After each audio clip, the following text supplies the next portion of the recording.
Hello, dear viewer, and welcome to another episode of the Catholic League Forum. I'm Mike McDonald, Director of Communications of the Catholic League, and joining me today is Bill Donohue, President and CEO of the Catholic League.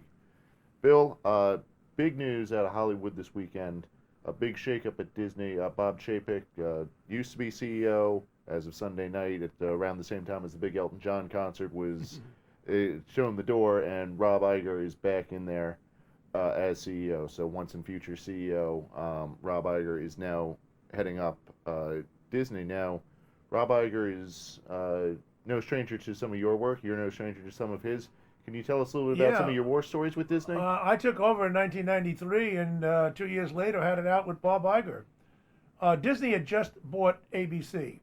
Iger at that time was the president of ABC. And they had put out a movie called Priest. You met 5 priests in the movie. All were dysfunctional, sexual problems, alcoholic problems, whatever it was. And all of their dysfunctions were traceable to the Catholic Church. So the Catholic Church made them dysfunctional priests. Without getting into all I did have a press conference over in the Archdiocese of New York. We brought in pictures. We brought in big animals of the Lion King, which had just come out, Mickey Mouse, everybody else.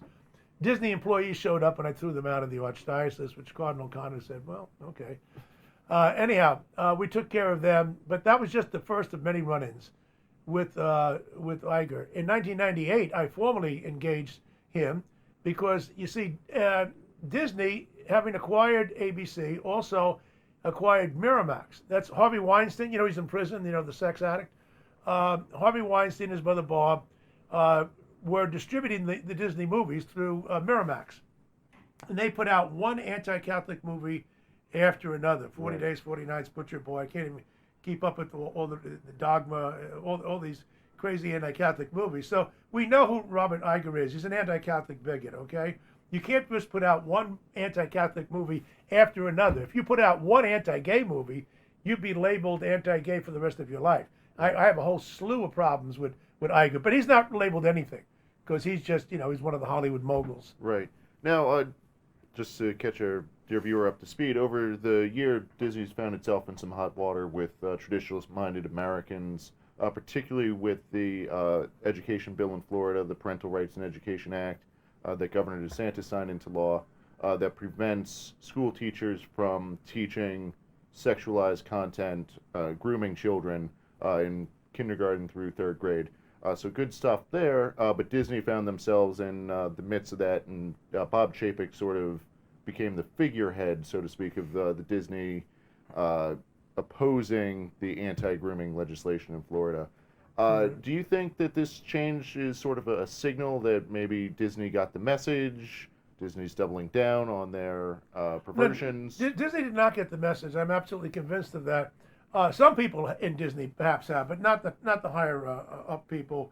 The woman Karen Burke, who's the president of Disney, likes to brag that she has one transgender child and one pansexual child, and that we're going to have many, many, many, many more LGBTQI plus minus division sign people, characters in the movies. Look, Bob Chapek took over after Robert Iger, who was the head of ABC.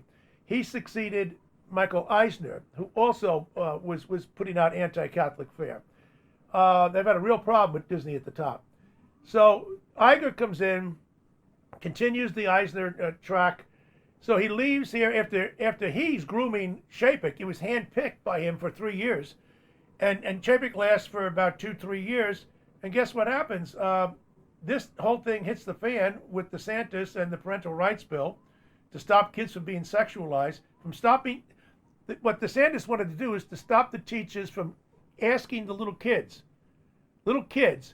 are you satisfied being a boy or girl? Because if you're not, then we have some ideas for you. Maybe, that's where the grooming comes in. That's why decent Americans are opposed to this, and they applaud what DeSantis did.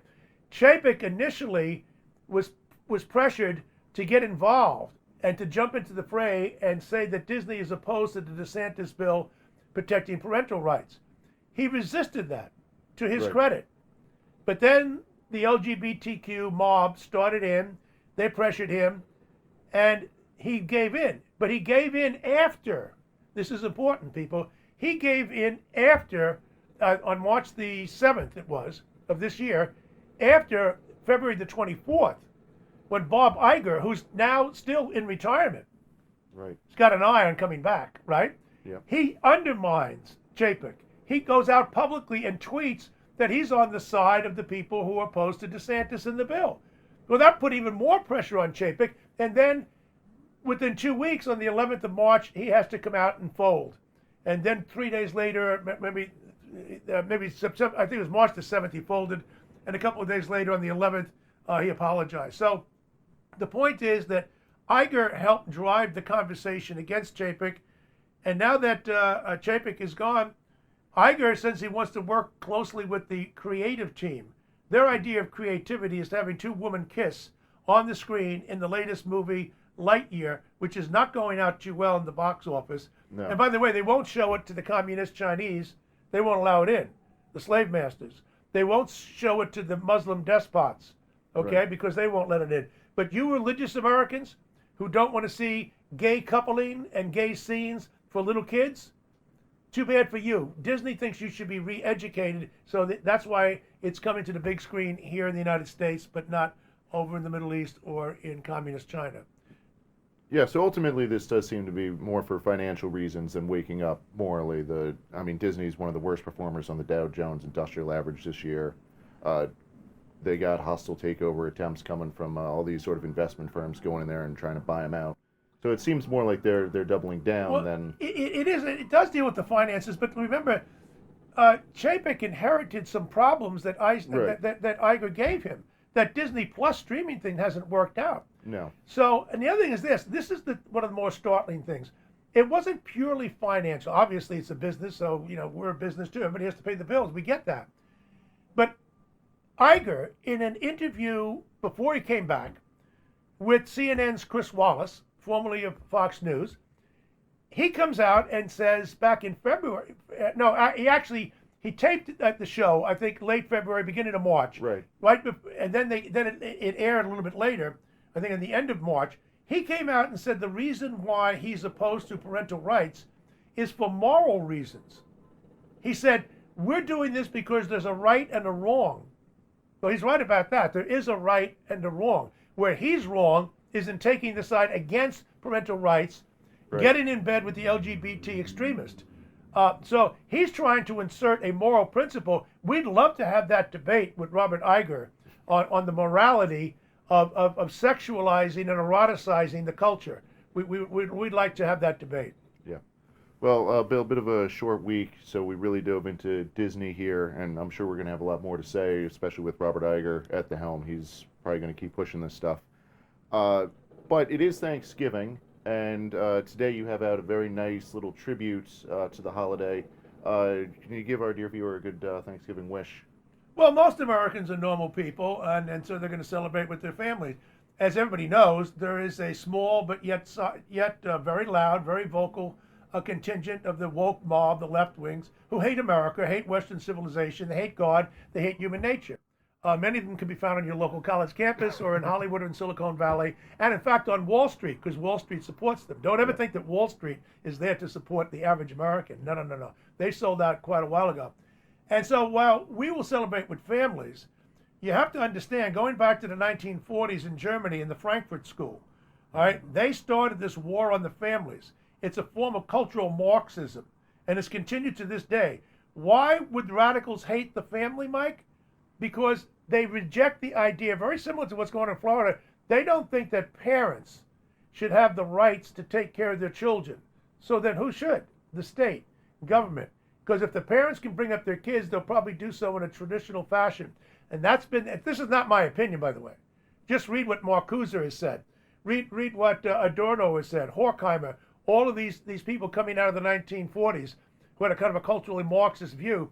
It's the same phenomena going on today. They hate Western civilization. They hate Columbus Day in October. They hate in December Jesus Christ. They hate Christmas. They don't want us they don't care about the Indians. They want to make a big thing about Native Americans. What do they care about Native Americans? All right. So this is all about an attack on the family and our traditions. But there's too many of us on our side, so we win and they lose. That's a great Thanksgiving right there, Bill. All right, dear viewer, again, short week, but happy Thanksgiving to you. Thank you for watching today. And if you can give this video a like and subscribe, We'll greatly appreciate that. Helps us beat big tech algorithm and get more people viewing. And if you're interested in anything that we talked about today, do visit our website, CatholicLeague.org. We'll have a link in the description below. Thanks. Thanks, Bill. Thank you.